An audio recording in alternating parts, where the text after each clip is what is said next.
Hello po sa inyo mga kaibon, mga ka-lovebirds, mga ka-fincher. Ngayon pag-usapan po natin kung paano mag-alaga ng zebra finch. Kung beginner ka pa lang sa hobby na to, ito ang best bird para sa iyo. Kung matagal ka na at gusto mong pumasok sa pag-aalaga ng mga finches, ito ang pinakamagandang simulan. Dahil very interesting tong ibon na to at magandang alagaan. So paano nga ba alagaan ng mga zebra finch? Unahin natin ang ugali o character ng ibon na to. Mga ibon na to ay mahilig maglipad-lipad sa kulungan nila. Katulad yan. Mapapansin nyo, lipat-lipat sila ng perch, lumilipad, back and forth, balik-balik. Yan yung isa sa mga ugali nila. So kailangan mo i-consider yan. At yung huni nila, hindi katulad ng mga lovebirds na ang layo-layo mo naririnig mo yung lovebirds at masakit sa tenga yung lovebirds kasi masyadong malakas yung huni nila. Ito, napaka ganda sa tenga kasi hindi sila yung sumisigaw na ang sakit-sakit sa pandinig, lalo na pag malapit ka. Ito, kahit nandito ka, sumigaw sila, hindi masasaktan yung tenga mo. Kahit malayo ka, para ang soft ng tunog, nakakatuwa pakinggan kasi para siyang yung laruan na rubber duck. Parang gano'n lang yung tunog niya. Ngayon, ang ugali nila ay medyo aggressive. Lalo na pag breeding. Papag-usapan natin yan mamaya. So may pagka-aggressive sila. Pero pag hindi naman nagbe-breed, medyo okay naman. Kasi ang ugali kasi ng mga to ay territorial sila kaya nagiging aggressive sila. Isa pa sa ugali nila ay very curious tong bird na to. Mahilig silang mag-explore sa mga bagay-bagay sa kulungan nila. Kung naglagay ka ng damo dyan, agad-agad mapupunta yun sa nilagay mong damo at pag-iinteresan kung ano-anong gagawin doon. Gagawing nesting materials or ililipad-lipad nila or kakainin kung gusto nila. Ngayon, punta tayo sa sensitivity ng ibon na to. Sensitive ba tong mga ibon na to? Masyado ba silang maarte? Ang zebra finch, masasabi ko ang sensitivity range nila ay nasa normal lang. Hindi sila sobrang arte, hindi naman yung sobrang hindi maarte. So para sa akin nasa middle range lang sila. Kaya okay siya at hindi siya mahirap. Pagdating sa mga sakit, matibay din sila.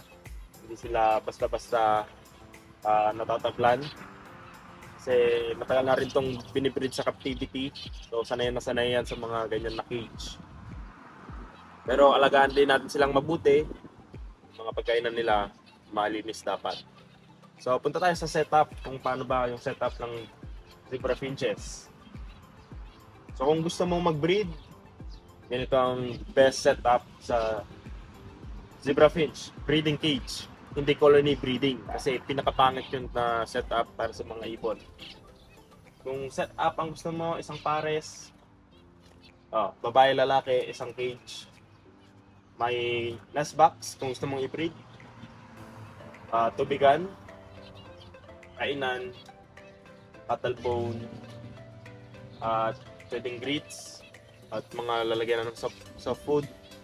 Pwede rin yung lalagyan na ng tubig na bowl para makakaligo sila. So, importante yung mga yon. Itong pinaka-importante, tubigan at lalagyan na ng patoka. So, ang size naman ng cage ay depende yan.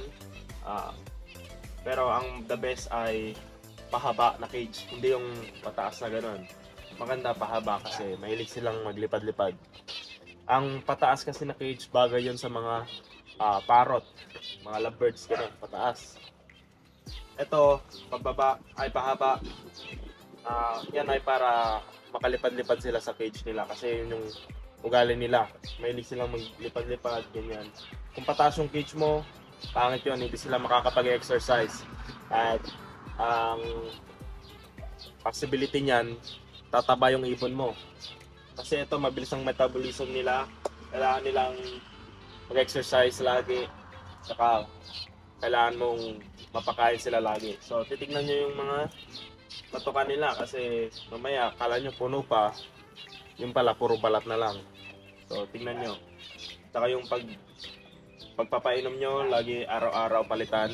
Kung ganito, kung painuman nyo, okay siya, matagal siyang maubos.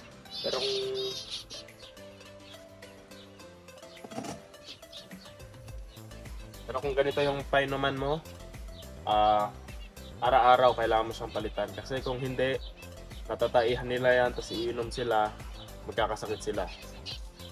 So ito, nilalagay ko lang ito pag papaliguan ko sila. Kung gusto nila maligo, lalagyan ko lang yun ng tubig para makapagligo sila. So importante din yun. Yung setup nila kailangan din yung hindi nasa direct sunlight. Hindi yung lahat ng part ng cage niya ay naaarawan, nasisinagan direkta ng araw. Baka mainitan sila doon. Lalo na sa atin, mainit. Okay yung ganito, medyo malilim. Okay din yung siguro may hating ganon, dito naaarawan, dito malilim. Kasi yung sikat ng araw, importante din yan sa pagbe-breed. Kung wala kang sikat ng araw, magiging deficient sila sa vitamin D. So, kailangan mo silang bigyan ng vitamins. Pero kung naarawan sila, kahit di mo na bigyan ng vitamin D, okay yan sa breeding. So, importante din yun. Saka huwag yung masyadong mainit na lugar.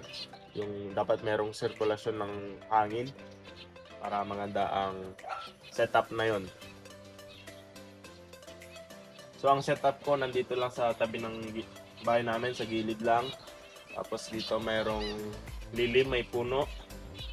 So pag nandun yung araw, medyo naarawan sila dito pag pag sisikat pa lang yung araw dito, medyo maliwanag dyan. So ang kaganda ng setup ko dito ay pagtanghali, nandito yung araw, nalililiman yung ibon ko. Kasi mainit pagtanghali, di ba? Yun yung mahalaga sa lilim. Pero pag umaga at hapon, hindi naman ganun kainit ang araw, okay lang silang maarawan. So, ganun ang maganda sa setup nila. So, kung gusto nyong i-breed, kailangan may soft food dyan. May mga gulay. So, yun yung pinakamaganda sa breeding nila. Ang breeding naman nito ay madali lang din. Basta kailangan mo silang i-provide ng mga pagkain nila. Dapat madami yung variety ng pagkain na binibigay mo sa kanila. May mixed seeds, soft food, mga gulay, saka yung ganito, cattle bone at grits. So mahalaga yung mga yan. Pag kompleto yan, madali lang silang i-breed.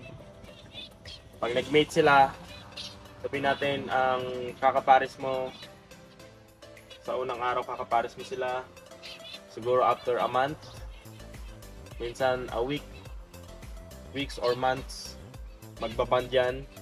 Kung mabilis sila nagband, mag-aasawa na agad yan. At siguro mga 4 to 1 week, dapat mangitlog na yung ibon nyo. At 16 days or 14 days, mapipisa na yung mga itlog niya. At yung mga inakay, siguro mga 21 days, bababa na sila ng pugad. After 3 weeks, makakakain na sila. After isang buwan ng pagbaba nila sa cage, sa pugad, magiging pula na yung tuka nila. Pag 2 months na, lalabas na yung plumage nila, yung mga iba-ibang kulay. So yun yung breeding niya. So napakadali lang sa alagaan, guys. Yun lang yung pinaka-basic steps niya. Pinaka-importante dyan ay meron kang isang pares. Kung gusto mo marami, ganito siya yung setup mo. Tagi-isang cage yung isang pares para hindi sila nag-aaway. Kasi pag colony breeding, hindi ka makaka-breed. Kung ganito, mabilis sila magparami kasi focus sila sa isa't isa. Kung isang pair lang, okay na okay. Basta yung setup mo maayos, meron kang patuka, tubigan, mga nutrients na kailangan nila.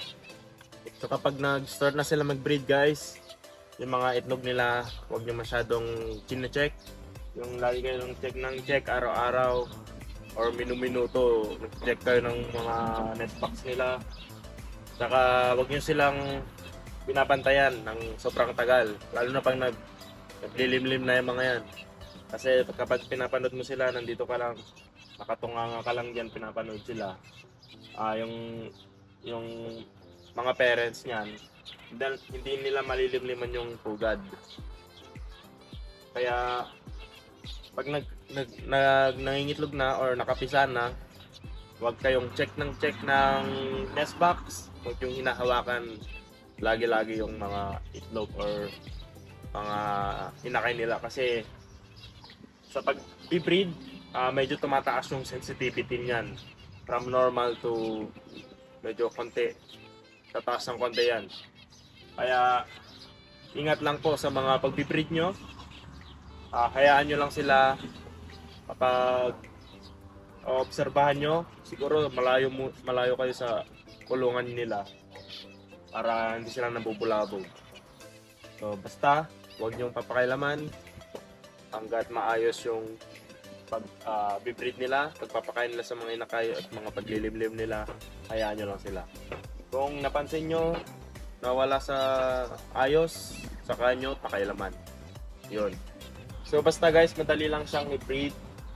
Basta meron kang ganito, patuka, tubigan, nest box, soft food, grits, cattle bone, yung mga yan gulay. Yan ang mga mag-i-encourage sa kanila mag-breed. Pag kumpleto yung kailangan nilang nutrients. So kung ayaw mong i-breed, kahit ganito lang, seeds at saka tubigan, okay na yon. Pero gusto rin nilang cattle bone. So kahit hindi mo i-breed, okay lang bigyan ng ganito.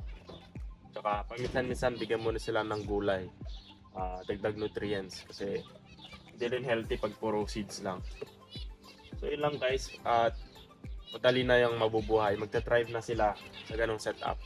Kung may katanungan kayo, comment lang po kayo dyan. Subscribe na rin kayo sa aking channel. Salamat ng marami mga kaibon. Sa susunod uli, subscribe na po kayo. Salamat!